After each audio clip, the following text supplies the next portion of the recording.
Assalamu alaikum dear students, first year physics new course, chapter number 3 circular and rotational motion, lecture number 24 angular displacement। ये इस chapter का पहला lecture है। सबसे पहले जानेंगे displacement, the change of position of a body from initial position to final position. Displacement को कहा जाता है the change of position of a body from initial position to final position, जबकि एंगुलर डिस्प्लेसमेंट को कहा जाता है the change of angular position of a body from initial angular position to its final angular position। Difference सिर्फ इतना है, displacement सिर्फ initial position से फाइनल पोजीशन तक पोजीशन का चेंज है, जबकि angular displacement initial angular position से फाइनल एंगुलर पोजीशन तक एंगुलर पोजीशन का चेंज है। मैथमेटिकली इसे लिखा जाता है delta theta equals theta plus delta theta minus theta, जिसमें थीटा प्लस डेल्टा थीटा ये फाइनल एंगुलर पोजीशन है और थीटा इसकी इनिशियल एंगुलर पोजीशन है। एक्सप्लेनेशन है, consider a particle p of mass m that moves in a circular path of radius r। It is attached to the end of a massless rigid rod of length r with the other end fixed at the center O of the circle। फर्ज करें एक point p है जिसके मास का नाम है m, इसको एक मैसलेस और रिजिड रॉड के साथ फिक्स किया।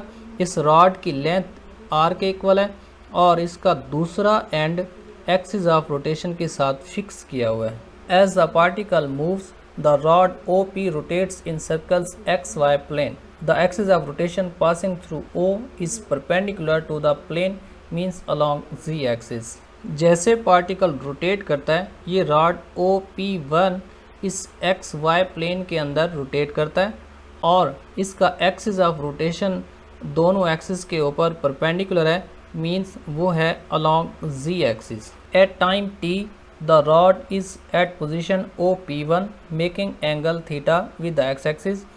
Eight a later time t plus delta t it moves to position OP2 making angle theta plus delta theta. जब टाइम t है तो ये रॉड OP1 पोजीशन पे है, यहाँ पे O और ये P1 making angle theta with the x axis. Initial इसने x एक्सिस के साथ एंगल बनाया, उसका नाम है theta. At later time t plus delta t, इतने टाइम गुजरने के बाद the rod moves to new position OP2 O से P2 तक making angle theta plus delta theta. Theta है x एक्सिस से फर्स्ट लाइन तक का एंगल और डेल्टा थीटा है फर्स्ट लाइन से सेकंड लाइन तक का एंगल। अब x एक्सिस से सेकंड लाइन तक एंगल बनेगा theta plus delta theta.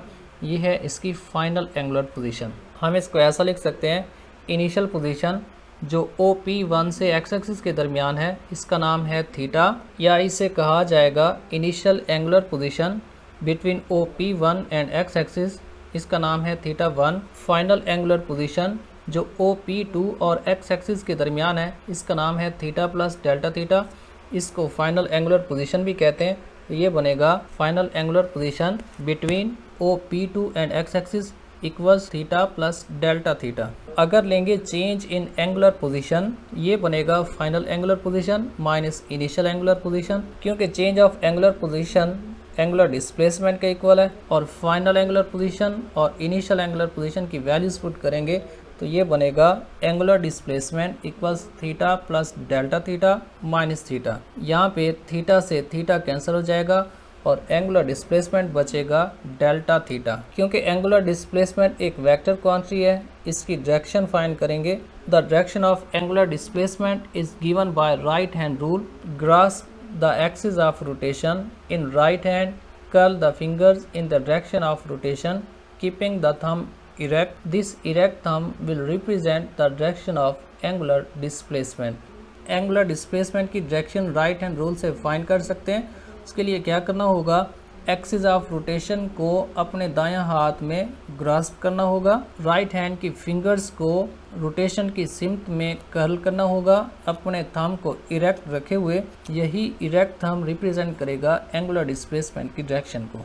For anti-clockwise rotation, the angular displacement is positive. For clockwise rotation, the angular displacement is negative. अगर rotation होगा anti-clockwise तो एंगुलर डिस्प्लेसमेंट होगा पॉजिटिव, जबकि clockwise rotation के लिए एंगुलर डिस्प्लेसमेंट नेगेटिव होगा। उसके बाद यूनिट्स एंगुलर डिस्प्लेसमेंट के यूनिट हैं रेडियन, डिग्री, रेवोल्यूशन। रेडियन इसका SI यूनिट कहलाता है। Next, relation between linear and angular displacement. Suppose S is the length of the circle of radius r, which makes an angle theta at the center of the circle. Point P से P1 तक circumference के along चलते हुए इस length का नाम है S, और O ओरिजिन से P पॉइंट तक ये है रेडियस, इसका नाम R है। O से लेकर P तक मीन्स OP और OP1 इन दो रेडियाई के दरमियान बनने वाला एंगल है थीटा। इस थीटा को हम डिफाइन कर सकते हैं, theta equals length of arc divided by radius of circle. Unit हैं इसके radian. Length of arc P से लेकर P1 पॉइंट तक ये जो कर्व पोर्शन है इसका नाम है आर्क। इसको हम लिख सकते हैं theta equals S divided by R radian में। यहाँ पे R डिवाइड हो रहा है, दूसरी तरफ जाएगा तो ये मल्टीप्लाई होगा, तो ये बनेगा S इक्वल्स R थीटा। उसके बाद रेडियन, अभी हमने पढ़ा रेडियन एंगुलर डिस्प्लेसमेंट का SI यूनिट है। रेडियन को डिफाइन किया जाता है the angle subtended at the centre of the circle by an arc having length equal to the radius of the circle. Circle के सेंटर पर बनने वाला एंगल 1 रेडियन उस वक्त होगा जब इस आर्क की लेंथ दायरे के रेडियस के इक्वल हो। हमने फार्मूला पढ़ा था theta equals length of arc divided by radius of circle radian में।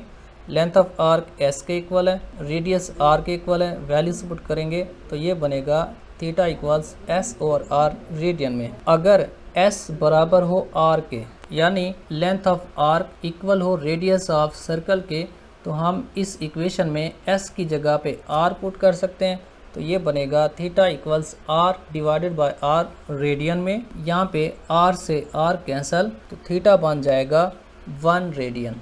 Next, prove that 1 radian equals 57.3 degree. हमने प्रूव करना है 1 रेडियन 57.3 डिग्री के इक्वल है। In 1 complete revolution the linear distance covered by a body is equal to circumference of the circle, means S equals 2 pi R। अगर ये point P यहाँ से चलता है और पूरा सर्कल का सर्कमफेरेंस कवर करता है, तो इसने जो लीनियर डिस्टेंस कवर किया उसका नाम है S, जो कि 2 पाई R के इक्वल है। फार्मूला है थीटा इक्वल्स S और R। वैल्यूज पुट करेंगे, ये बनेगा 2 pi R divided by R radian में। S की जगह पे हमने यहाँ पे 2 पाई R पुट किया, यहाँ पे R से R कैंसल, तो थीटा बन जाएगा 2 पाई रेडियन में। इसका नाम है equation number 1। For 1 revolution the angle theta equals 360 degree. एक कंप्लीट रेवोल्यूशन के लिए अगर आप एंगल लेंगे डिग्री में, वो होता है 360 डिग्री। अब आप दोनों इक्वेशंस को यूज़ करेंगे, बाय इक्वेशन 1 एंड 2 इनको कंपेयर करेंगे, तो ये बनेगा 2 पाई रेडियन इक्वल्स 360 डिग्री। यहाँ पर 2 पाई मल्टीप्लाई हो रहा है, इसको आप दूसरी तरफ ले जाएंगे तो डिवाइड हो जाएगा, ये बनेगा 1 रेडियन इक्वल्स 360 डिवाइडेड बाय 2 पाई। इसको सॉल्व करेंगे तो ये बनेगा 1 रेडियन इक्वल्स 57.3 डिग्री। ये था हमारा आज का लेक्चर। नेक्स्ट लेक्चर है 25 angular velocity and angular acceleration. The gravity sphere के प्लेटफॉर्म से हमने फर्स्ट ईयर क्लासेस का आगाज़ किया हुआ है। अगर आप हमारे प्लेटफॉर्म से लर्न करना चाहते हैं तो हमारी वेबसाइट का लिंक है thegravitysphere.com, आप यहाँ से इनरोल कर सकते हैं। हमारा व्हाट्सअप नंबर है, आप यहाँ से भी कांटेक्ट कर सकते हैं। हमारे फेसबुक पेज को फॉलो कीजिएगा और द ग्रेविटी स्फीयर हमारा यूट्यूब चैनल है, आप इसको सब्सक्राइब कीजिएगा ताकि हमारे आने वाले तमाम लेक्चर्स आप तक पहुँचते रहें। थैंक यू, अल्लाह हाफिज़।